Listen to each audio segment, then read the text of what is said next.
Yo YouTube, what's good? In today's video, I wanted to provide you all with the ultimate Valorant beginner's guide for my console players, okay?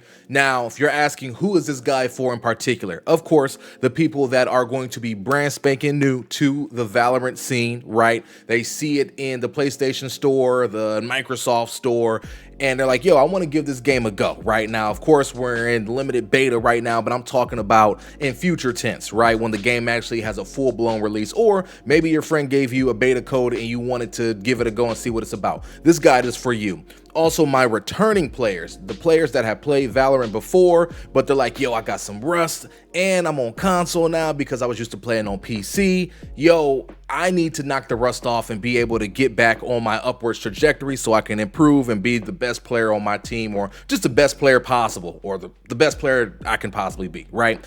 This guide here is for you. Pretty much what we're going to encapsulate here in this video, just to preface, we're going to talk about what is Valorant, the main objectives of Valorant, weapons are, recoil control, recoil patterns, training tips, and overall tips and guidance for you to continue improving on your journey as you climb up the ranks, whether if you are looking to get to gold, plat, ascendant, immortal, or even radiant one day. This guide here, again, is for you. Now, something else I wanted to preface is that the majority of this will be off of the dome. So if you hear me murmur, ramble, stutter a little bit, because I do have a small speech impediment, just bear with me here. Bear with me here. Again, I wanted this experience to be as authentic as possible, almost like we're having a conversation here and I'm walking you through exactly what we should do, you know? And lastly, even if you find the smallest bit of value from this guide, do me the biggest favor, slap the subscribe button. I would appreciate it so much, and do like the video. Both of those things in tandem will help me out a great deal as I am on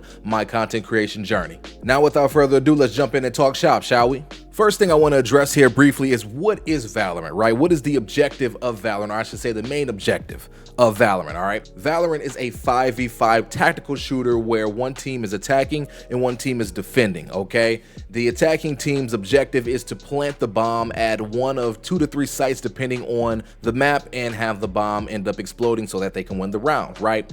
The defending team, their job is to stop them from planting the bomb, or if they do get the bomb planted, they have to be able to disarm that bomb before it explodes, thus allowing the defending team to win that particular round. The winner of the overall match will be the first to win 13 rounds in total. Now, I will let you know, if you are in ranked, you must win by 2. So if it's 12 to 12 and you win that 13th round, do know you have to win a 14th round, and you both can go back and forth as high as you'd like, unless both teams respectively agree to draw. Then you both will walk away with a draw. No harm, no foul. Now, what I just explained to you all was the ranked game mode as well as unrated, okay? That's standard Valorant at its essence, all right? Now, on the console, at least this limited time beta right now, we have a few other game modes such as Swift Play. Swift Play is a much shorter, condensed version of the regular Valorant, so it's the first to 5 rounds there. No win by 2 in any circumstances, it's just the first to 5 there.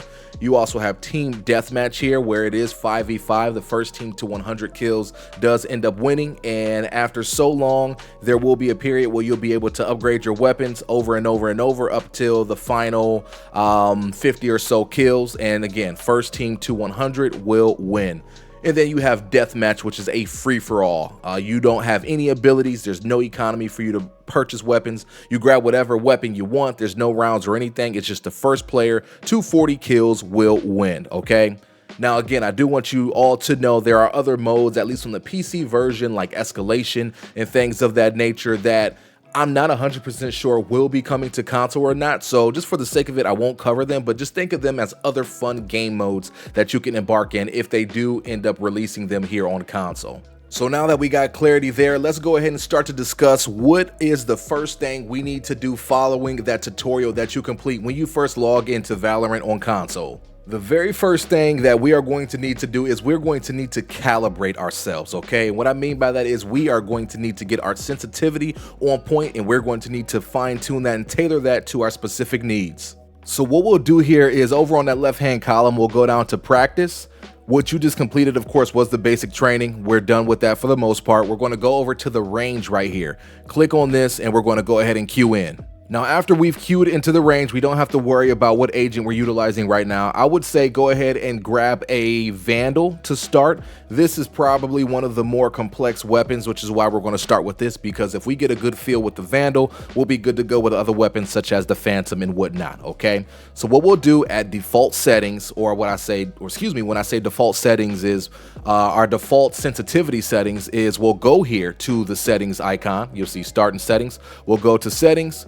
We will switch to time trial here, the range mode. We'll flip that to that. We'll have the bot amount on eliminate 50. Not worried about 100 right now, unless you just want to really get those reps in. If so, by all means do so.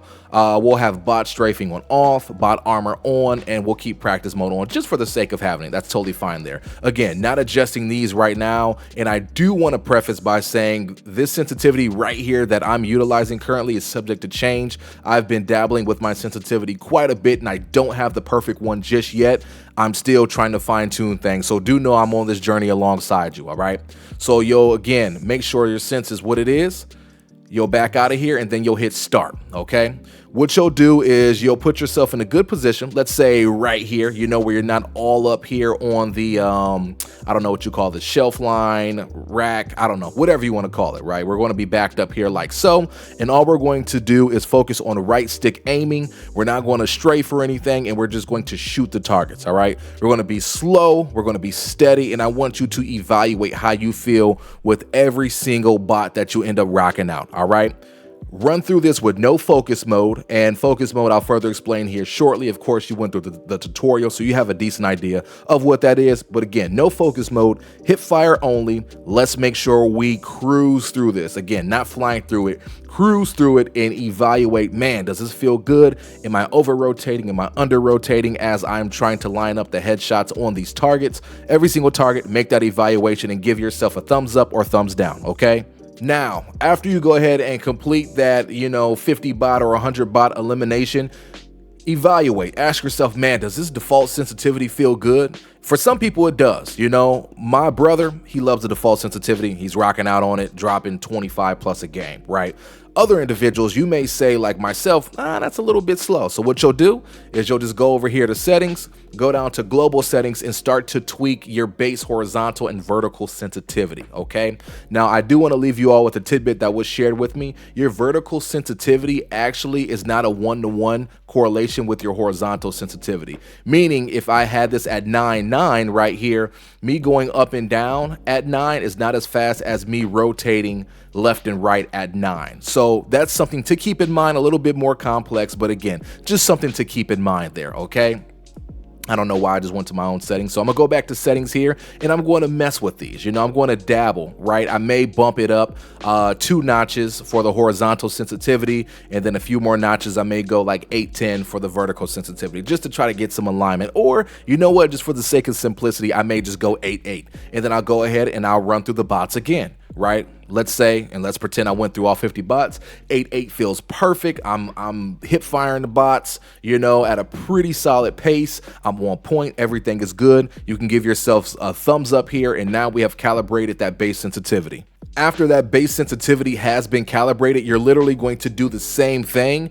But this time, what you're going to do different is you are going to focus mode before shooting every single target. So again, lock it at 50 or 100 bots, whatever that preference is. And as you snap onto that bot, I want you to engage in focus mode to a degree. If you over flick or overturn, use that focus mode to drag that reticle back to that target's head and be able to eliminate that. You'll rinse and repeat that through all 50 or 100 bots. And as you're doing this, again, evaluate every single shot. Man, does that feel good? Am I overcorrecting in focus mode? Am I undercorrecting in focus mode? You name it. Rinse and repeat that process through the 50 bots there.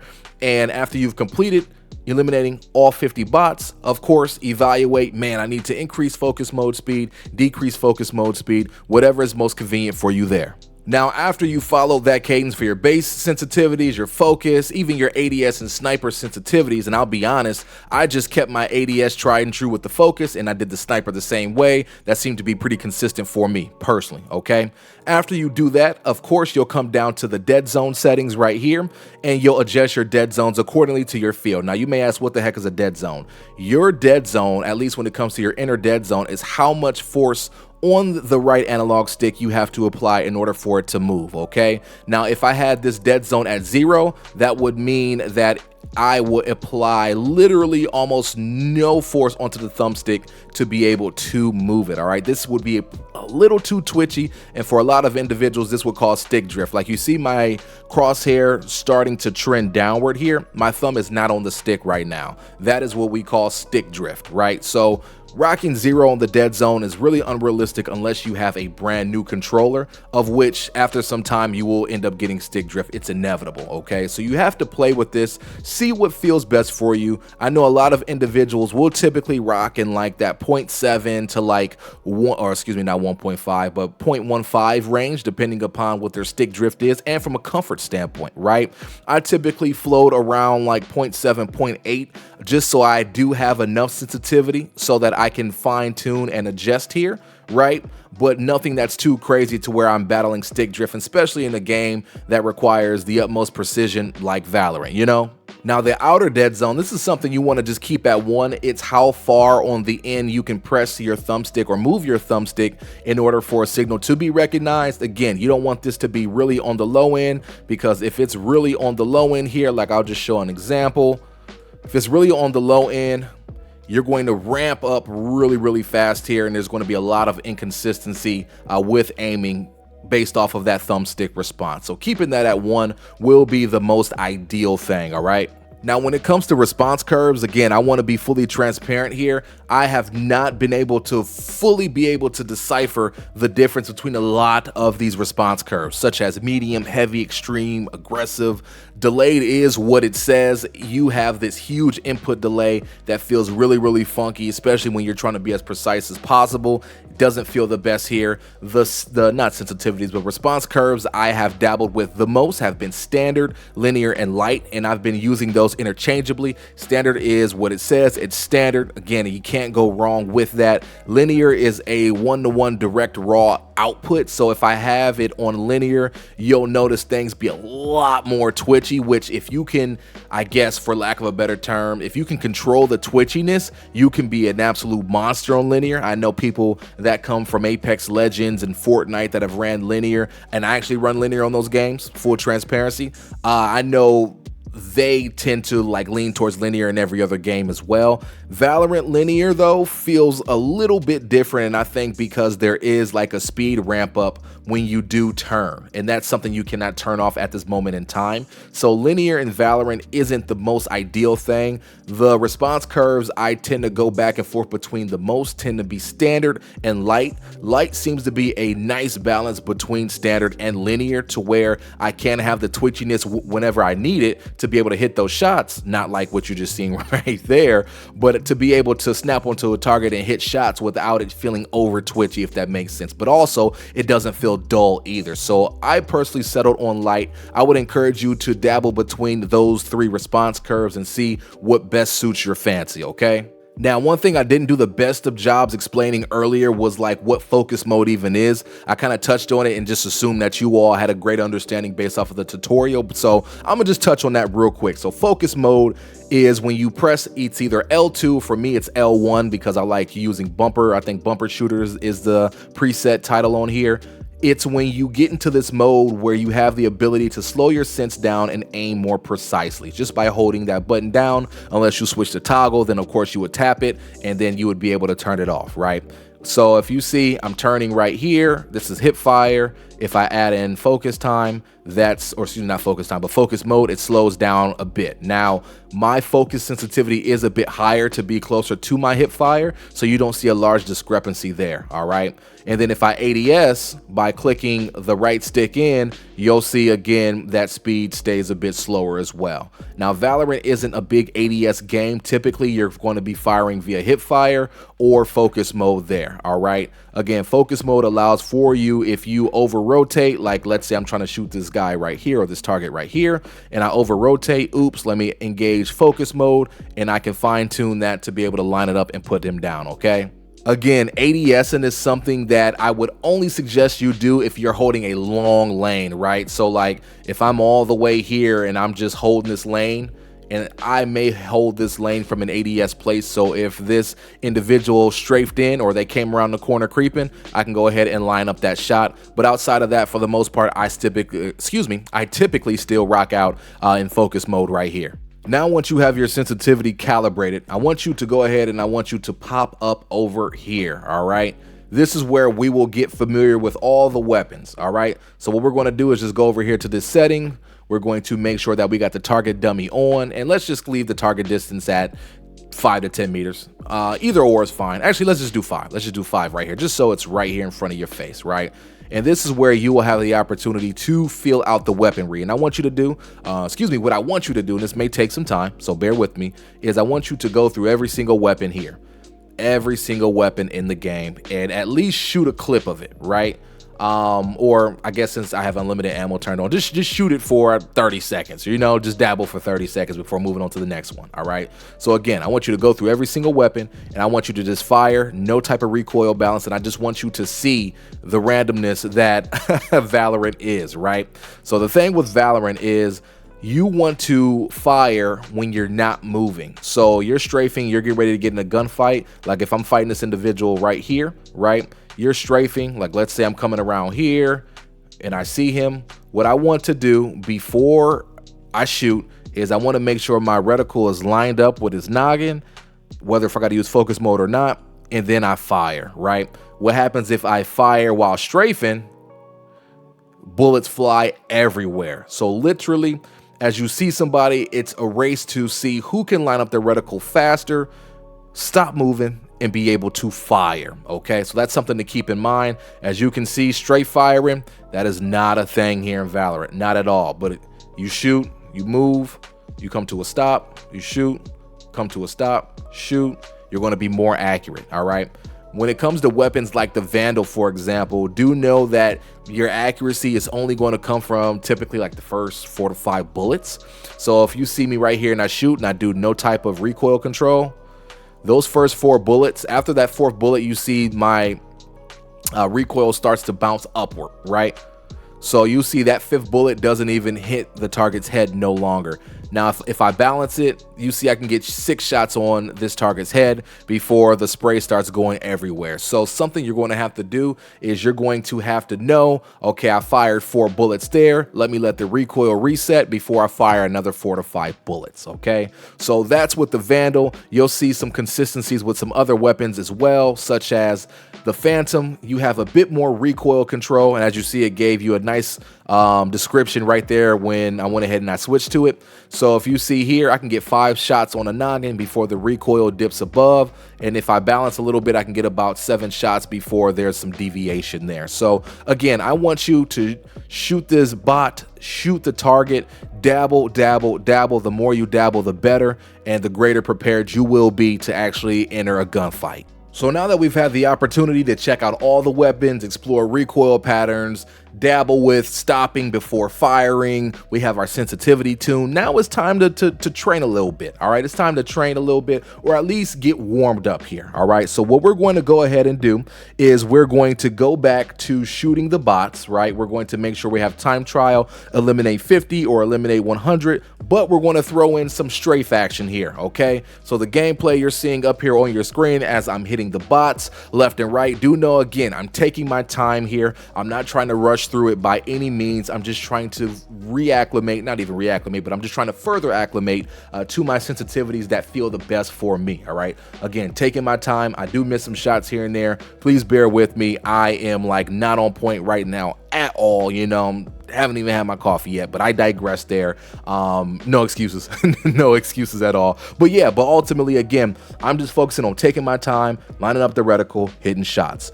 Taking my time, lining up the reticle, hitting shots. And again, I'm trying to incorporate some movement, also known as counter strafing. So if I'm strafing to the right, then I'm turning my reticle to the left and vice versa. You know, I'm just trying to move and acclimate, because think about it. You're not going to be stationary ever in a game of Valorant. Well, there will be some instances, but for the most part, you won't be. You'll be moving. So the better you can acclimate to moving, stop moving and shooting and actually hitting your target, the better you'll be. Now, after you rock out with 50 or 100 bots, ask yourself how that felt, right? In some cases, you're like, I need to run that back. I have that instance every single day. I'm like, nah, just doing one, that ain't gonna do it, right? I need to run that back. So I typically run through that 2 to 3 times at minimum, especially if I'm trying to get warm and make sure I'm on point before jumping into the next steps, you know? If you're feeling really good though, then we can move on to the next thing, all right?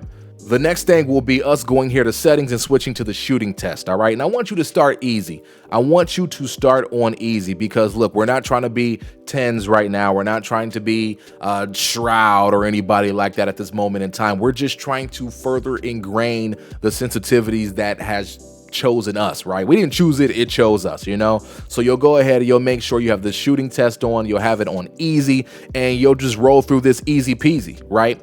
Again, you'll see as I'm going through this right here, I'm not trying to be a superhero. I'm trying to take my time and line up my shots. I may have a few instances where I do rush, and you can tell the difference between me rushing and me taking my time, but there's no reason to rush right now. We're just trying to vibe and we're just trying to flow. We're trying to ingrain good habits here, right? I know a lot of Valorant people don't like using the term muscle memory. They believe it's a myth, and if that's the case, hey, more power to them. But to me, I believe muscle memory is actually more so a thing, and I want you to ingrain it, right? Even if it isn't a thing, right? I want you to ingrain that habit of seeing somebody, turning to them, lining up the reticle, and then firing as you've stopped, right? I want you to ingrain that, you know? So you'll run through this here, I would say 3 to 5 times because it is only a 30-second time limit. Feel free to give yourself a little bit of a breather intermittently as well. You don't have to run through them straight. Now, if you went through all that and you're like, yo, I'm feeling good, I'm ready, let's rock. You know, I want to see some people and I want to, right? If you're ready for that, let's go ahead and let's cue into a death match, all right?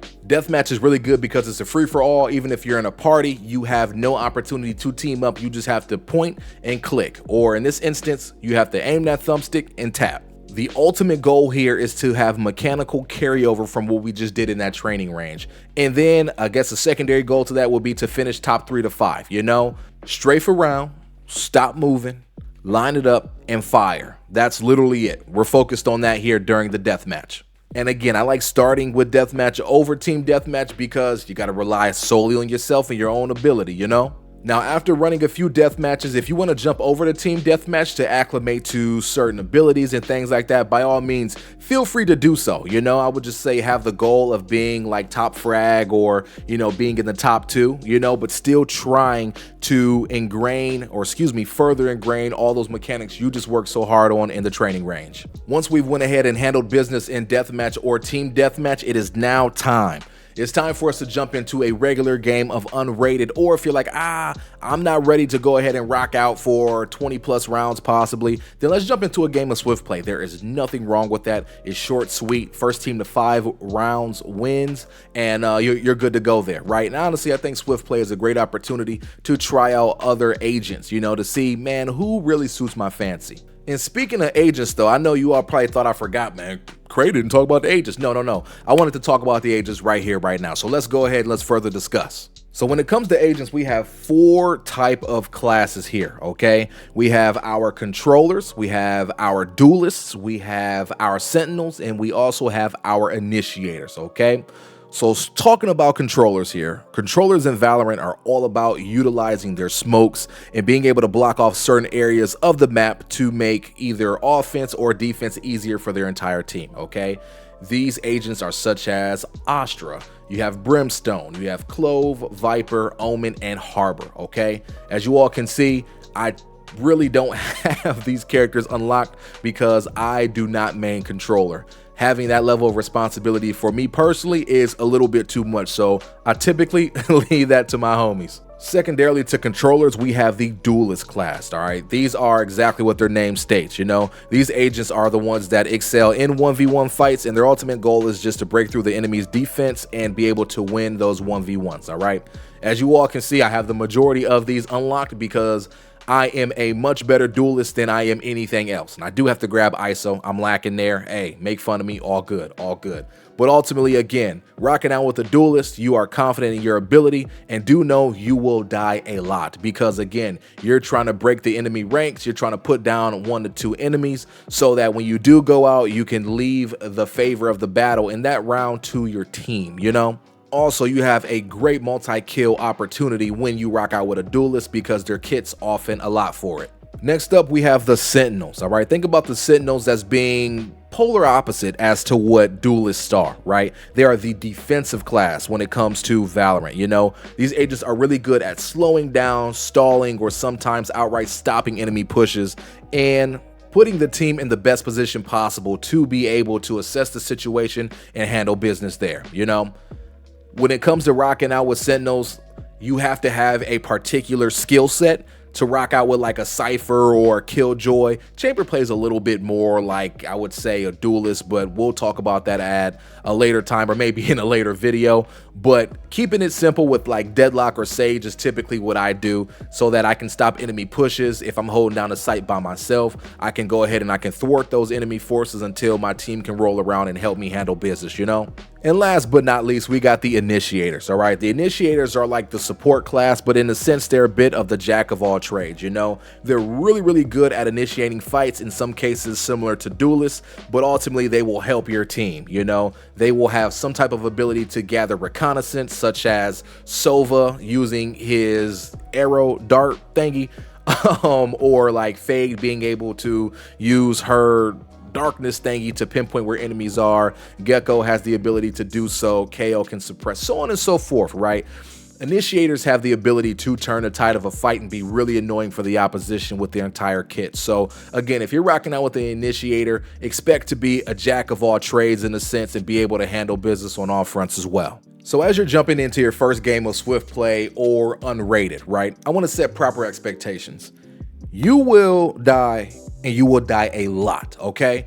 Know that that is all right. That is all right. No matter who you've queued with, if you solo queued and there's people in your lobby talking trash, look, some individuals they just live bad lives, all right? I just have to come out and say it. They live bad lives, and they want everybody else to live bad lives as well, right? They want you to feel as bad as they feel. If you run into somebody like that on your team as you're trying to learn, mute them right away. Don't give them the time of day. Mute them, move on with it, right? Because you're learning and they will throw a monkey wrench in you trying to learn and develop, right? So mute them, move on with your business, continue working and trying to fully envelop yourself in the realm of Valorant, okay? Also, as you're rocking out round after round, continue asking yourself the question, do I vibe with this role? You know what I mean? Like if you're rocking with a controller and you're just like, man, do I really vibe with dropping smokes everywhere? Like, you know, I don't really know where to put smokes. It's a lot of pressure on me. Like I have to play back a little bit. I have to be a lot more strategic here. You know, if you're not vibing with that particular role, do know that that's totally fine there. The next match of Swift Play or unrated, pick somebody different, right? Again, ultimately, it's going to take several matches for you to realize and figure out, man, I think my playstyle more so suits a duelist, right? Like I'm rocking Sage as a Sentinel right now, but I'm out here top fragging. I'm out here entry fragging, right? Like Sage isn't built for that. So you probably want to opt for a duelist, right? Opt for Reyna who can get in and out, right? Opt for Phoenix who can really get in and get active, you know, or just opt for anybody else that you just may want to give a go, you know, but you know, at that moment in time, you're better suited to rock a duelist. So now your agent pool has tightened up a little bit and you're one step closer to finding that agent that you really love to rock out with. But ultimately, do not be afraid to jump around. I still jump around to this day. Truth be told, I still jump around to this day. I don't know. Some days I'm an initiator. Some days I'm a duelist. Who knows? I don't know what I'm gonna be tomorrow. So I say all that to say, feel free to jump around, see who suits your fancy, and also don't be afraid to have multiple agents in the pocket. That just makes you more valuable of a player. Now, piggybacking off of what I just shared with you all, there's something else I would like for you all to keep in mind here, all right? Every single engagement you get in, I want you to take note and vocalize to yourself, what could you have done better in that engagement? Or if you won the engagement, man, why did I win that engagement? And again, the importance of vocalizing to yourself is the fact that when you actually say something, you're more apt to recognize it. A lot of times we keep things in our inner monologue, and just like that, it can just leave your mind, you know? So if you're thinking about, man, I did a really good job of holding that angle and having trigger discipline, so Both of those enemies walked by me. I lined them up 1-2, won the round, right? Nice 1v2, you know? Vocalize that. If you keep that in your mind, you'll forget that even happened next round, and it happens all the time. But if you vocalize it, what that's going to do is give you positive reinforcement. Man, I held that angle, I had trigger discipline, yo, and I 1v2. I held it down. We good, you know?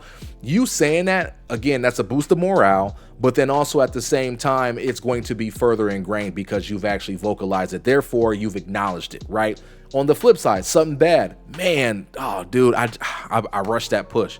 I rushed that push and I didn't clear every corner, man. Okay, next round, I'm going to clear every corner. I'm not going to rush that push. I got time. They just planted the bomb too, so I got time, you know? Vocalizing that will make it more apparent to you, and it will put you again in that position where you'll be more cognizant of it as you move forward. This is how we're going to make incredible improvement outside of doing actual VOD review, which is something I would suggest you do as well. When it comes to the Xbox or the PlayStation, they have screen capture features. Feel free to screen capture your last game. Go through the VOD. Man, round 4, dude, I almost got an ace. What did I do wrong? Watch that, right? Oh, that's what I did wrong. I got impatient on the ace there, and I rushed that angle there. He was just waiting. Man. What I could have did was I could have used util. I could have flashed, and I could have swung. You know, like reflect on those things in particular so that you can, again, learn from them, vocalize them, and your next match as you go in, you'll be ready and you'll get that ace, you know? By the way, if you're unfamiliar, an ace is when you actually kill all 5 enemies on the other team, just in case you didn't know. Also, further piggybacking off of that, after the match, the thanking doesn't end, right? Kind of like I just alluded to with the VOD review. You know, you're always thanking here, and it's a lot of heavy mental lifting up front. I will openly admit, as you're learning Valorant, it's a lot of mental energy. But over time, it becomes second nature. It's no different than like Steph Curry developing a jump shot, right? There was a point in his life where, and maybe he's not the best example, I think he just has God-given talent, but let's just use him as an example, right? There was a point in his life where he wasn't the best three-point shooter on this planet, right? He had to take shot after shot after shot. Now he could do it in his sleep. You know, now he could literally wake up, wipe the crust out his eye, and somebody throw him a basketball, and he's going to grab it, and he's going to throw that thing up, and it's going to be nothing but net, right? Skill sets just take time to develop.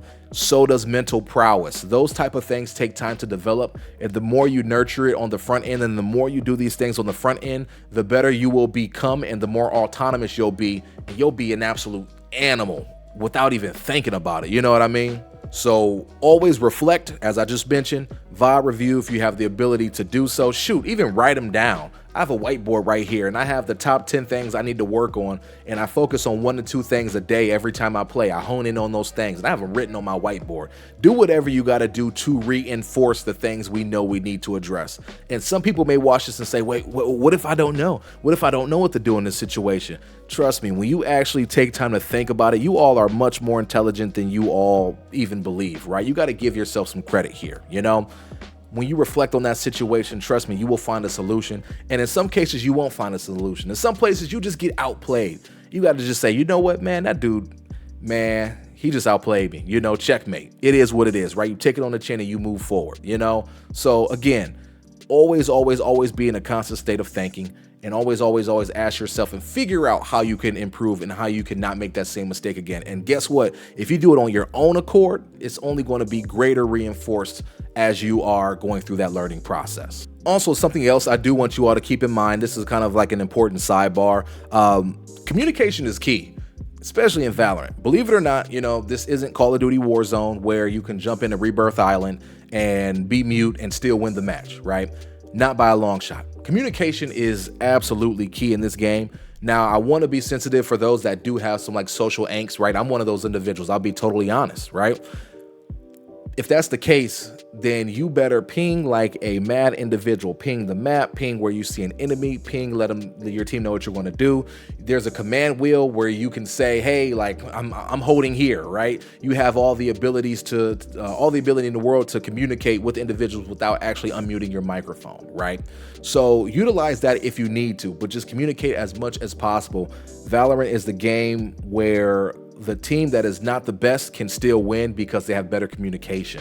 You know, I've seen it time and time again, whether if you're watching the Valorant Championship Tour or if you're just in a regular unrated game. I've seen the team that is not better win, and I've been on the other side of that. When I've known for a fact, us as a team, we are so much more skilled and we lose the game, you know, because our communication sucked, for lack of a better term. So communicate as much as possible on top of the things I share with you, and you'll be good to go. And lastly, I just have some closing thoughts here that I just want to share with you all, and I may ramble a little bit, so bear with me. But remember, Valorant here on console is brand spanking new. It's brand spanking new. Like that game, at the point of me recording this, what day am I recording this? I'm recording this on Monday, June 17th. The limited closed beta just released on the 14th. So this game has been out this is the 4th day it's been out, right? Do know balances will come, and I believe the developers are going to balance the console version different than the PC version, which is why they're two natively different versions.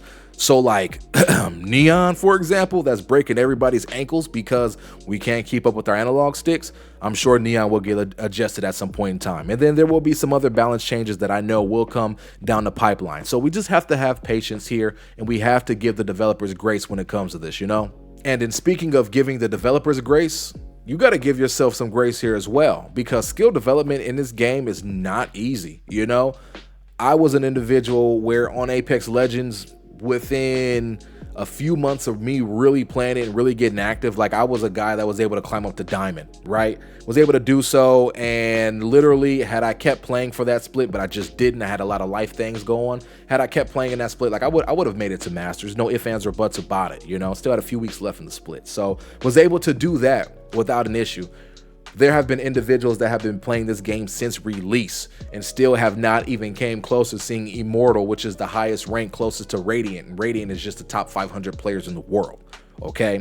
There have been players making that trek. I know some of the best players in the world. There's a guy named Joel's who was a Radiant back when the game first came out, lost his Radiant status, and spent a little over 2 years getting back to his Radiant status. You know what I mean? So it takes a lot of time to like hone in this craft and to nurture it and to further develop it. So again, give yourself grace. When ranked releases and you do have that rank up and you go from bronze to silver, yo, celebrate that. That is a huge accomplishment. When you go from silver to gold, again, celebrate that huge accomplishment, so on and so forth, because it does take time. It does take time, and it takes a ton of reps, you know? And the last closing thought I have here is that you should have fun while playing Valorant, you know? I've ran into too many people that take this game serious, whether if we're in an unrated match or we're in ranked, and they are playing this game like if we lose this match, it's over for them. Somebody is going in and they are putting them down, you know? And I'm like, yo, that's just no way to play a game. That's just no way to play a game at all, right? Like, how in the world can I watch somebody as skilled as Tens, right? And if you don't know who Tens is, I suggest you type him in YouTube, T-E-N-Z. I've seen somebody as skilled as him in Radiant lobbies, just talking to his chat, laughing with everybody in the lobby, having a good time, and he's either beating up people or he's getting beat up, right? So if somebody of his caliber can do that, why are we in silver or gold lobbies and you're over here yelling because, you know, I didn't do everything you said, or, you know, you're just stressed out playing? Like, dude, who wants to be stressed out playing a video game, man? Like, come on, dog. We get to kick back, relax, and game. You know, I understand the competitive nature. I fully embrace the competitive nature. But at the end of the day, games should be a getaway from all this crazy stuff that we're embarking or that we're experiencing in real life, right? Video games should be this opportunity for us to really just kick back, relax, and be able to have a good, like, it's almost like breaking bread with your homies. You know what I mean? Like eating food with y'all. It's like, yo, we get to sit here, we get to commune, and we get to fight each other. But it should be it should be fun. You know, it should be fun. So without me rambling too much, please have fun. If you're not having fun, press the reset button mentally. Ask myself, what the heck am I getting mad at? Am I getting mad at a bunch of pixels on the screen? Why? You know? So have fun, and enjoy this process. And folks, that is what I have for you in today's guide. Truthfully, I feel like this guide is like giving you the keys to your fate. As much as you replicate these tools that I gave you, or as much as you utilize them, the better you will become. If you don't want to utilize them, by all means, you don't have to. But trust me when I say you doing these things will help you improve a great deal. I can't promise you where they'll take you, but they'll take you somewhere. With that all being said, I appreciate you all so much for coming and watching. It's been your boy Cray. I'm signing out, and I'll catch you all in the next one. Peace.